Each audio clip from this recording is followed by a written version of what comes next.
Make a joyful noise unto the Lord, all ye lands, and serve him with gladness.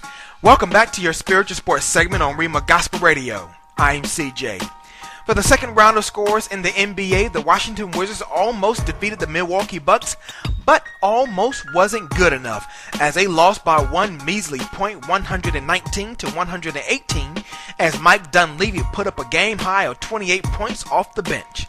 The New Jersey Nets eked out a thrilling 1-point win over the defending champions Dallas Mavericks, as Brook Lopez must have been playing outside his mind as he dominated with 38 points.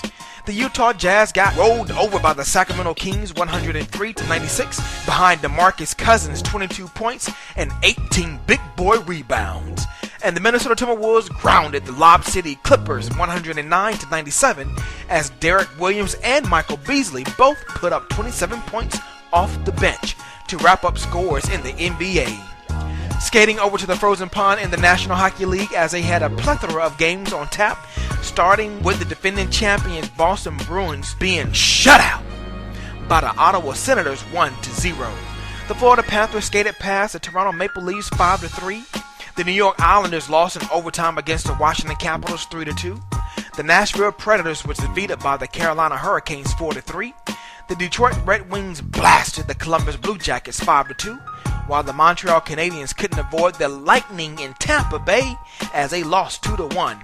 The Kings not only shut out, but they also crushed the Minnesota Wild 4-0.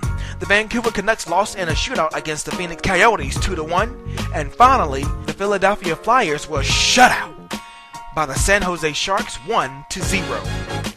In sporting news, the high price of a divorce as Missouri and Texas A&M vacate their Big 12 home to hopefully greener pastures in the SEC.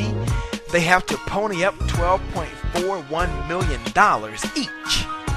The Big 12 announced the penalty on Tuesday as both schools will leave the aforementioned conference officially on July 1st this year.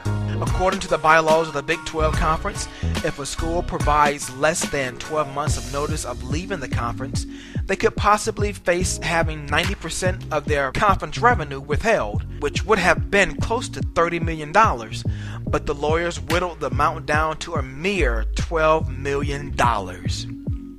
The collector for Ryan Braun's urine sample, who has been accused of not following protocol, spoke out yesterday and insists he did too follow protocol, and Dino Laurenzi Jr. issued a statement and wanted to set the record straight and stated, quote, "This situation has caused great emotional distress for me and my family.